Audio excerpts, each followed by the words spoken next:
Welcome to Cozy Noah Vibes, where we listen, relax, and slowly drift off to sleep. I'm your host, Noah, and thank you for joining me tonight. Tonight, we will visit the vibrant capital city of Scotland and enjoy a crisp autumn day in Edinburgh. We'll walk through parks filled with fallen leaves, pass by the historic hilltop castle, stroll down cobblestone streets, and finally retreat to a cozy and charming violet pub in this gloomy weather. Now, it's time to make sure we're comfortably settled, relaxing our bodies and minds, and enjoying this moment of tranquility. Take a few deep breaths in and gently exhale. Let your body and mind naturally release any stress or tension.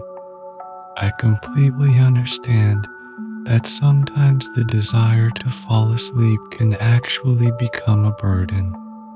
When it comes to sleep, our brains can sometimes get a bit confused because it's one of those rare things that the harder you try to achieve, the harder it becomes. So tonight, don't focus on falling asleep directly.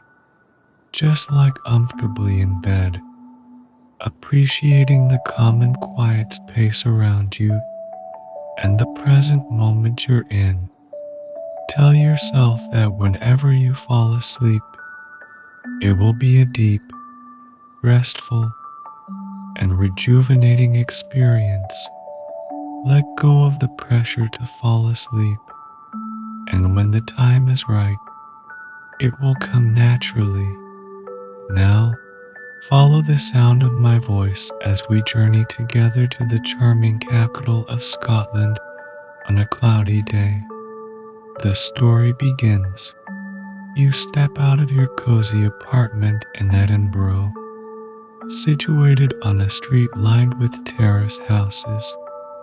Your apartment has charming bay windows and stone exteriors that extend up to pointed roofs, a distinctive feature of the city's recognizable skyline. As you close the door, you feel a crisp autumn breeze on your face. When you step onto the cobblestone street, the weather outside is chilly but pleasant, with the sky filled with unique fluffy clouds that sometimes reveal a pale blue sky or soft gray shadows. You wear warm boots, your favorite pants, a deep green sweater, and a light raincoat that reaches your thighs. A cozy wool hat keeps you warm on this cool and windy day. You also carry a tote bag with a book and an umbrella in case it rains. Your apartment is next to the Meadows Park, a green, tree-lined grassy park located south of the old town. You often bring a small picnic blanket here, spending an hour or two reading or painting, enjoying time with other park visitors. What you truly love about this park is the distant view of Arthur's Seat, the highest peak in Edinburgh. You admire its sculpted arch above the tree line of the flat park. Sometimes you lie on the grass, sketching this particular view. Other times, you simply rest your head on your backpack, gazing at the distant hills, letting your thoughts drift like the autumn leaves. Now, your boots click on the sidewalk as you walk into the Meadows Park, which is covered in enchanting autumn foliage. The grass remains a vibrant green, contrasting pleasantly with the scattered orange, yellow, and pale yellow leaves. The park has paved walkways that circle and cut through the park. Today, You walk along one of the slanting paths to explore the old town of Edinburgh on this perfect day. Tall trees line both sides of the path, stretching their branches towards the cloudy sky above. Your shoes crunch on the fallen leaves, some brown and crisp, some soft and yellow orange. The weather today is surprisingly dry, but traces of earlier rain still linger, moistening parts of the leaves on the grass, glistening with dew. As you walk, you notice a man playing fetch with his fluffy beige dog. He throws a stick, and the dog enthusiastically bounds across the grass, kicking up leaves, making you smile. Soon, you cross through the park, walking on a pedestrian and only road adorned with murals, passing by lively CAFS and university students. From here, you can see parts of the 16th century buildings of the University of Edinburgh. These historic and stone buildings blend perfectly with the city's autumnal ambience. You think to yourself, at the end of the pedestrian road, you cross the street and continue for a minute, passing shops and restaurants until you see a set of doors on your left. This is the entrance to Graveshire Kirkyard, a 16th century graveyard with museum exhibits and walking tours. Considered one of Edinburgh's most famous spots. You step inside a few steps, admiring this historic site, the path decorated with vibrant orange leaves scattered on the green grass. You can see old gravestones dating back over 400 years and the sandstone buildings extending beyond the walls of Graveshire Kirkyard. A walk through Edinburgh in autumn feels incomplete without stopping here. You decide, so you pass through the black iron gates, feeling the cool atmosphere around you.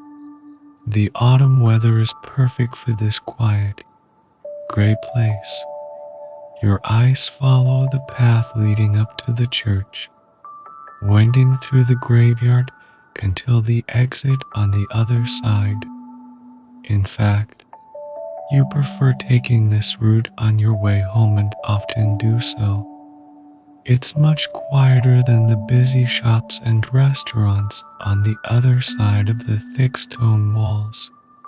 Perhaps you'll take a nice long walk on your way home.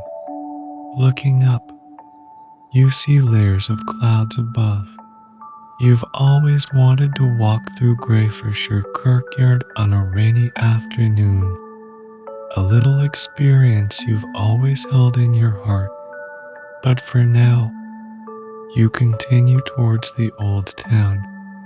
The cool air embraces your skin as you approach one of Edinburgh's most famous streets, the Royal Mile. Today, the street is bustling with life, the sound of bagpipes filling the air, tartan scarves on display, and the aroma of baked goods and coffee wafting by. You love the Royal Mile for many reasons. First, it leads to Edinburgh Castle, which stands high on its volcanic rock base, impressive up close. However, it's also filled with fairy tale-like stone buildings, with sharp spires and the Gothic street aisles. Cathedral with its open-work crowned spire and sculpted towers. But what you truly enjoy about the Royal Mile is what you find on its side streets. Alleys leading to tranquil squares, often quiet, from a delightful oasis from the busy life on the other side of the buildings. You glance to your right and catch a quick glimpse of the bronze statue of Scottish philosopher David Hume. It is said that touching his toe brings good luck, and this toe is more prominent than the rest of the statue. You see a man in a kilt stop briefly to touch Hume's toe, and you smile. Ahead, you see the cobblestones seeming to get smaller until they disappear between the buildings into the overcast sky. Along this narrow path, the buildings seem to get older and more historic until you reach the Palace of Holyrood House, a palace with a powerful history and ancient relics. But today, you won't linger on the Royal Mile for long. You wish to visit some of Edinburgh's more hidden gems. You declare that there's no better city than this during the season. As with Scotland's windy and rainy weather, the leaves don't stay on the branches for long, so you know where you want to go. You turn right, then quickly left into an alley called Ormiston's Close. The alley leads to a large flight of steps that descend onto a winding street near Waverley Station. If you had to choose a favorite set of steps, these would be it. Somehow, these steps fin out at the bottom, with yellow lighting and a central handrail, reminding you of an old academic atmosphere. You can imagine students from years ago stepping out of the train station, climbing these steps to their classes, possibly carrying books or scrolls. You can also picture people centuries ago in long skirts and waistcoats, carefully lifting their skirts or hats, traversing these same steps. Now, you walk down the steps, reaching the street below. After a short while, you arrive at the Edinburgh train station, connecting to other cities in the UK. Just a few hundred meters above these steps is an inconspicuous violet pub, and you know exactly where to find it. You follow the paved path, passing by water and CAFS, and then you see the Violet Pub in Edinburgh's Old Town. You know it's family run. In their windows, you see tables with glass dividers, each small table decorated with pale purple tablecloths. The entrance has a hanging clock, wooden doors with a doorbell, and gallery pictures and books on the walls. Outside, flowers and wind chimes gently sway, with green and purple ribbons decorating the door frame. You push the door open, the bell rings, and you're greeted with smiles and warm welcomes. The air in the pub is filled with the warm sense of baking and fresh coffee. You choose a table by the window, set down your bag, take off your hat, and remove your raincoat. Here, you feel a sense of home. On your table, you find a warm glass of milk and a few warm cookies. Today's cold weather makes you wish you could stay here forever, comfortably sipping milk, nibbling on cookies, and reading a good book. But you know that when you finally decide to leave, you will return to your warm apartment, feeling warm and happy and content with this day. Edinburgh in autumn is so beautiful that even the cloudy sky can't hide its splendor. You smile, holding the warm milk, looking out the window at the floating clouds and occasional passers-by. You know you'll come back again, But for now, immersed in this moment, feeling warm and content, it's time to gradually close your eyes and slowly drift off to sleep. May you have sweet dreams. Good night.